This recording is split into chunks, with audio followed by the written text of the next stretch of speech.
Hear a conversation about renting an apartment. First, you have some time to look at questions 1 to 6.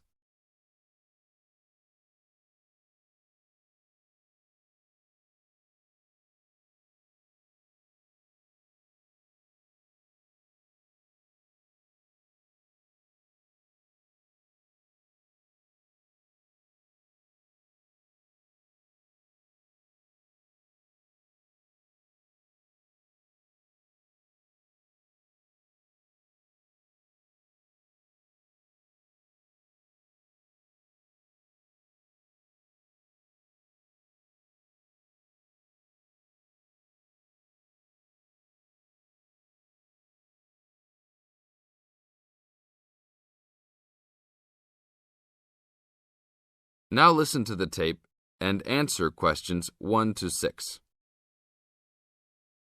How can I help you, sir? Hi, I'm interested in renting an apartment in your building. Can you show me around inside? Sure, my pleasure. Do you know what kind of apartment you're looking for? I'm thinking of something for my best friend and I. The apartment doesn't have to be too big, just something comfortable for the two of us. I'm looking for a kitchen, 2 bedrooms and a bathroom, just something simple. Okay, well, let me show you what we have to offer. We divide our apartments into 3 categories. There are standard apartments, upgraded standard apartments, and luxury apartments. Please follow me. This apartment just went up for rent yesterday. The old tenants moved into a larger one. This apartment is what I call the standard apartment. It's small, but has everything you need. The kitchen comes with a refrigerator, an oven, and a stove. There is 1 bathroom with a shower, but no bathtub. The rooms are a good size, and both have their own closets. The living room has enough space for a couch. We will provide a television for you. These apartments are very popular with students because they are affordable and practical. Right now, we are renting these out for only $1,000 a month. I think this is a little bit on the small side. There's no space for a dining table or even for an extra desk. We will both need room to study. If there are guests over, we hope to be able to have a dining table big enough for at least 4 people. Do you have anything slightly larger? Maybe just an apartment with a bigger living room? Well, let's take a look. Right now, we also have an opening for a luxury apartment. This apartment is larger. It has 3 bedrooms, and all 3 are larger than the last one. And there are 2 bathrooms, and all have bathtubs. The kitchen is also larger, and come with an additional dishwasher and freezer. The living space has plenty of space for a dining room. How much is the rent on these apartments? These are more expensive, usually in the $2,500 range. Don't forget that there is an additional bedroom, so you could find another roommate to lower the cost. I think that's a little bit on the expensive side. We don't really have the time to find another roommate, so it's probably better to stick with the 2-bedroom places. Is there anything between these 2? Come with me. I can show you this apartment right now. But there are people living in it. There are no more of these kinds of apartments available at this moment. But if you decide that you like it, I can put you on the waiting list. And as soon as we have openings, you will be contacted. Sure, let's take a look. This is the upgraded standard apartment. As you can see, it's larger than the other 2-bedroom apartment. There are 2 bedrooms and 2 bathrooms, 1 in each room. The living room comes with a television, but no furniture. The kitchen is around the same size as the other smaller apartment. The basic difference is the additional bathroom and larger living room. These rent for around $1,400. Now look at questions 7 to 10.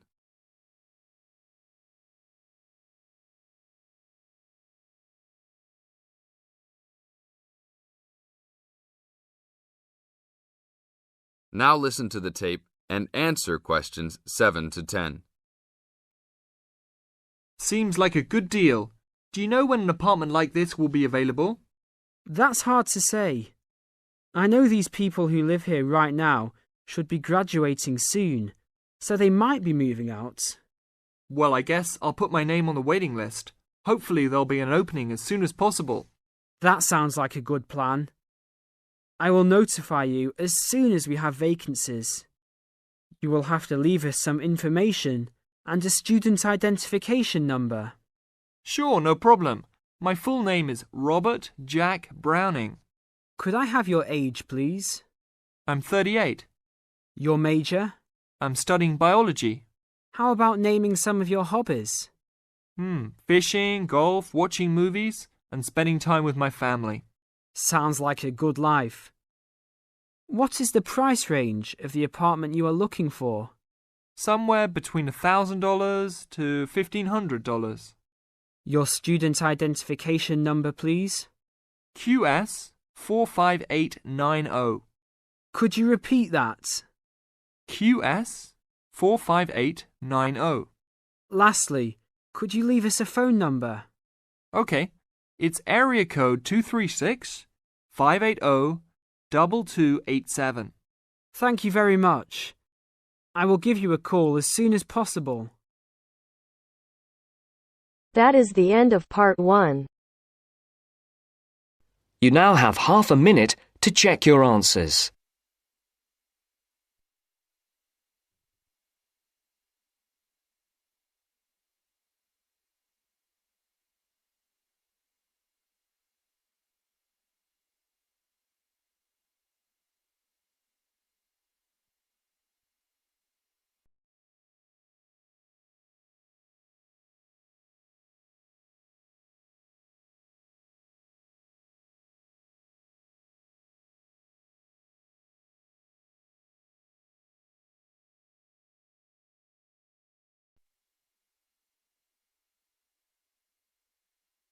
Now turns to part 2.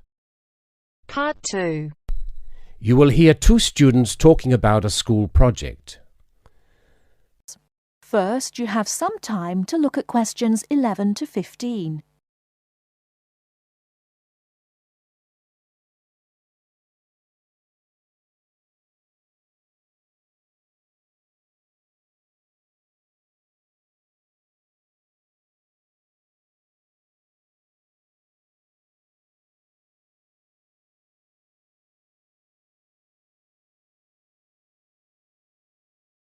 Now, listen carefully and answer questions 11 to 15. Hi, Lynn. How's your project coming along? Oh, not very well. I've got all the information, but I can't seem to organise it into a presentation. Well, you'd better hurry. You only have one more week. Yes, that's okay. It's just that... Well, why don't you try your presentation on me? Maybe I can help. Oh, really?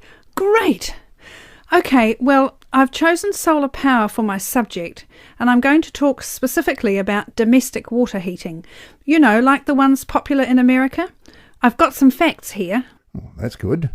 But just start your presentation from the beginning. Oh, right. Well, here we go then. There are many reasons why we should be looking elsewhere for energy sources. As most people are aware, fossil fuels and other such non-renewable sources are by definition finite, so something needs to be in operation soon. Currently, there are a number of alternative energy sources available which can, with a little preparation, be used to provide for a significant part of our domestic energy requirements. In this presentation, I am focusing on solar power and its application as a domestic water heater. As a renewable energy source, solar power is in many ways ideal. The amount of the sun's energy which reaches the Earth every minute exceeds the energy that the global population consumes in a year. Although scientists argue that it is not finite, sunlight is certainly a long-lasting resource which is not depleted through use, and solar power converters use this energy without needing any complex moving parts. Once collected and stored, solar energy can be used for many purposes, but it is becoming increasingly popular as a domestic heating source. Generally, a building that is heated by solar power will have its water heated by solar power as well. And this has even worked in areas that are not exposed to long hours of direct sunlight, such as the United Kingdom, although not so well as in warmer climates. Why have you stopped? Well, that's all I've got so far. Oh, well. Start by talking about how effective it is. Oh, okay. Well, there are a number of factors that influence how efficient solar power can be. The first, obviously, is the amount of sunlight, and this is dependent on season, time of day, and climate. Although the UK has something of a bad reputation for sunshine, it is actually quite productive during some parts of the year. Given a sufficient size of solar panel and water storage tank, solar power can provide all of our water heating requirements in June and July, and even provide the majority until October. From October to the end of the year, this figure falls dramatically. December is the least productive, being able to supply less than 5% of the average household's hot water requirement. It is at this point that solar power needs to be supplemented with a more traditional form of heating. From January, solar power becomes more effective at a rate of about 20% per month, although this rise decelerates to around 18% by May.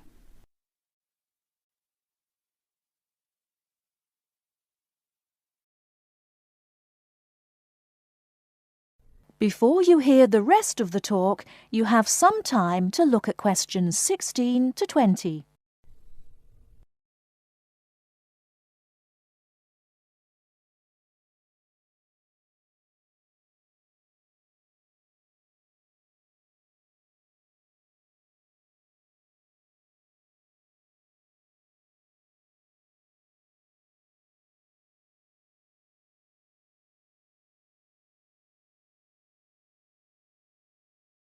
Now listen and answer questions 16 to 20.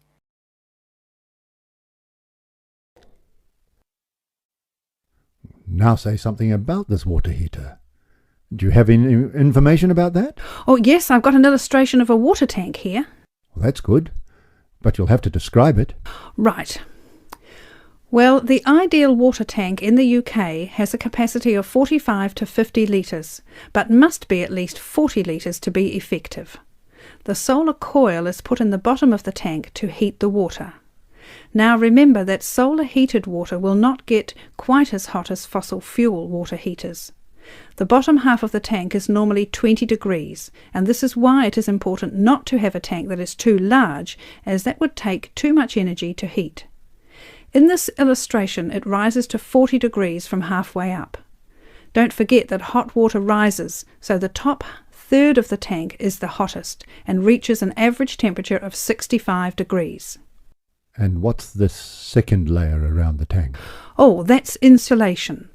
Because the tank is often either outside or just under the roof, rigid foam is used as an insulation layer. It should be at least 80 millimetres thick all around. Well, that seems like a good presentation. All you need to do is to prepare some short notes and a larger illustration so you can use it as a demonstration and you'll be fine. Oh, you think so? Well, thanks very much for the help. Maybe I could do the same for you one day. Maybe. Anyway, I have to go. Good luck. Thanks. Bye. That is the end of part 2. You now have half a minute to check your answers.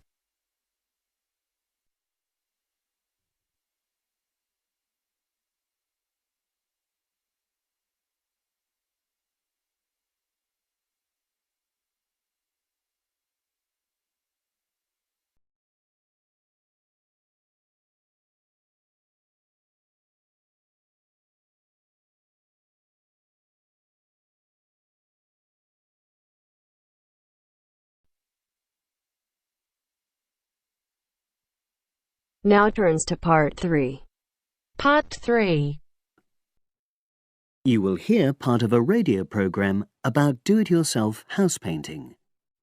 First, you have some time to look at questions 21 to 24.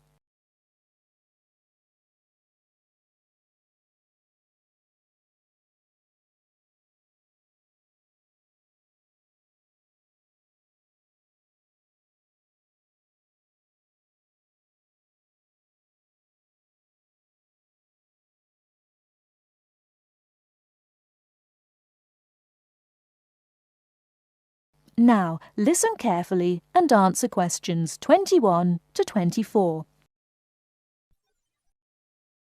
Good morning, everyone, and welcome to our weekly series on home improvements. Today's program is about do-it-yourself house painting. There's never been a better time for people who like to do their own interior house painting. Although people still lead very busy lives, thanks to the availability of various new DIY materials, you can now decorate your home in a more efficient and a more environmentally friendly way.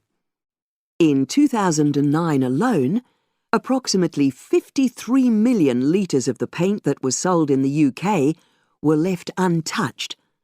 That's enough to fill 21 Olympic-sized swimming pools.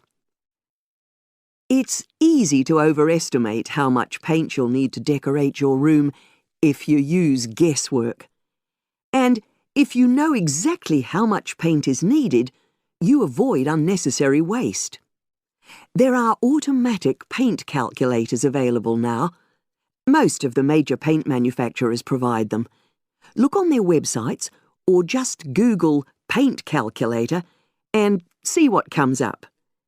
Then simply measure the circumference and height of the room in metres, enter this into the calculator along with the type of surface you're painting, and it will tell you how many litres of paint you'll need. But if you do end up with leftover paint, you can donate it to an organisation like Community Repaint.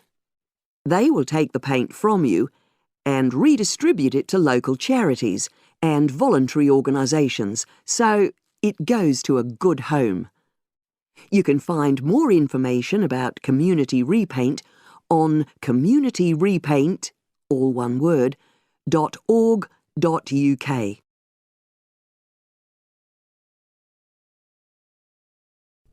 Before you hear the rest of the talk, you have some time to look at questions 25 to 30.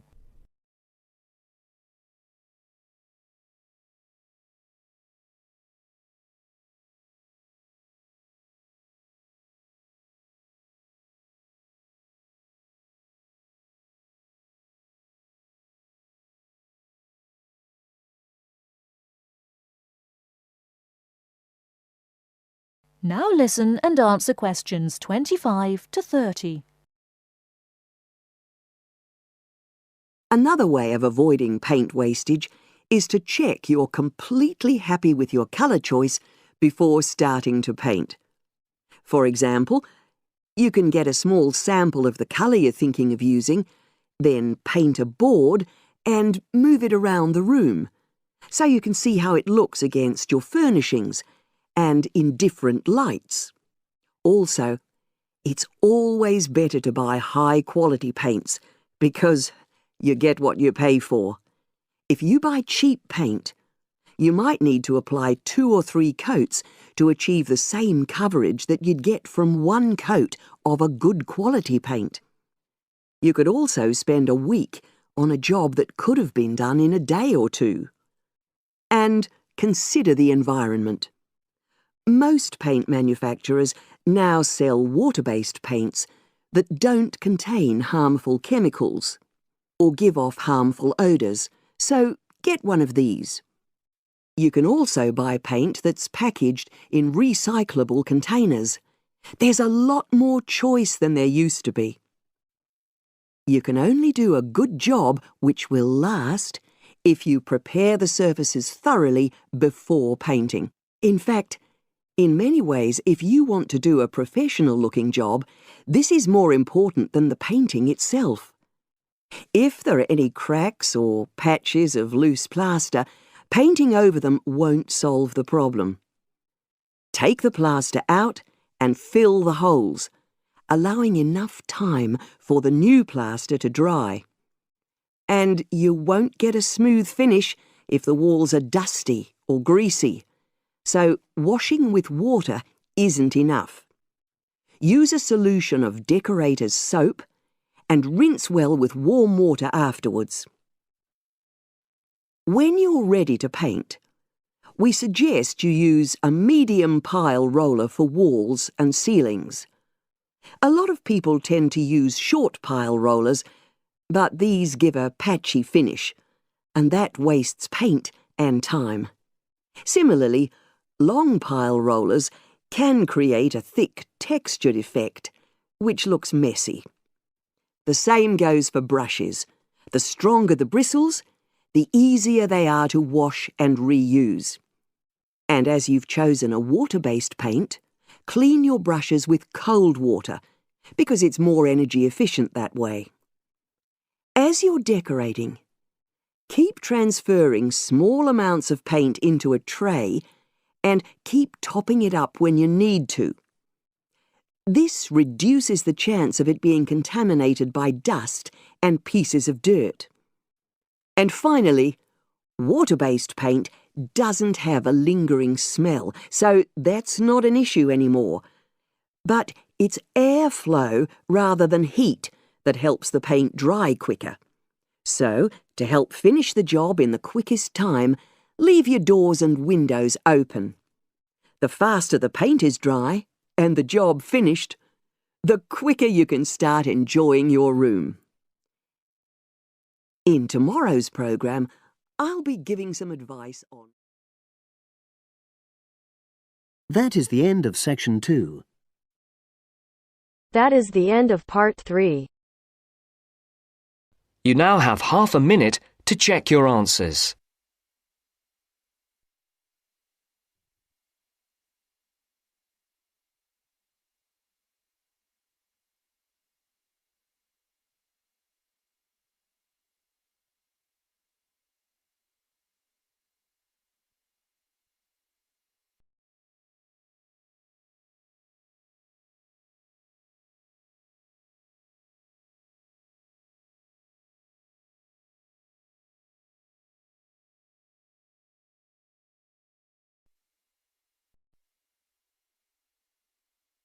Now turns to Part 4.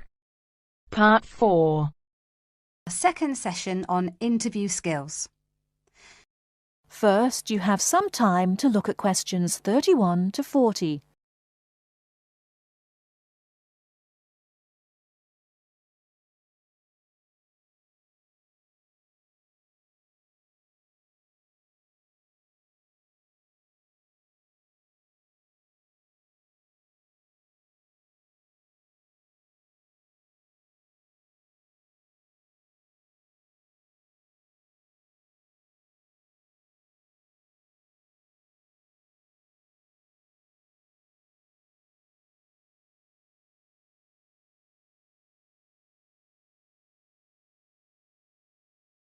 Now listen carefully and answer questions 31 to 40. Hello there everyone, and welcome to our second session on interview skills. Now we have already looked at what to say in the interview and what to wear. So let's consider non-verbal behaviour, or as it is more often called, body language. Believe it or not, research has shown that this is what makes the strongest impression on people we meet. Frequent eye contact is one aspect of body language which goes down very well with interviewers and creates a good impression. Looking at people means that you're sure of yourself and confident. In fact, one famous car company even makes a note of the level of eye contact candidates make during their recruitment process for this very reason. So it is very important to maintain eye contact. But be careful how you do it. Avoid staring, as this is a sign of hostility. But avoiding eye contact altogether and looking away or down is even worse. But the general message is maintain that eye contact. Believe me, the eyes have it. Now, along with eye contact, smiling is one of the other important non-verbal actions which say more to the interviewer than any answers you give. A good way to create a good impression during the first few minutes of your interview is to smile warmly when you meet the person or people who will be interviewing you. It shows them that you are relaxed. Facial scanning takes a triangular route, from the eyes down to the mouth and back to the eyes. Even when you aren't speaking, an interviewer will be noticing your mouth, so give a relaxed smile whenever you feel it is appropriate. Now, not surprisingly, interviewers pay most attention to a person's face or head during an interview, and they certainly pick up a lot on what they see. Researchers have identified nodding as going down very well with interviewers.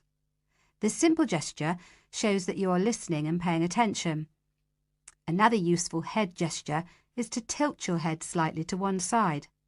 Now, this reinforces that you are listening well to what the interviewer is saying to you. However, tilting your head back isn't such a good idea, as this signals arrogance. And drooping your head forward indicates that you are lacking in confidence. And as we all know, that is exactly the opposite of what an interviewer wants to see. So the message is, mind your head. Now, posture, or the way that you carry yourself, is an important area of body language to be aware of. And it is one of the first body language signals that interviewers read as you enter a room. Posture also matters when you're sitting down. A well-supported position, with your shoulders square and sitting full back on the chair, will give the impression that you are confident, which is just what the interviewer wants to see. I once interviewed a candidate who perched right on the edge of her chair throughout. I kept feeling that she was about to run out of the room in terror.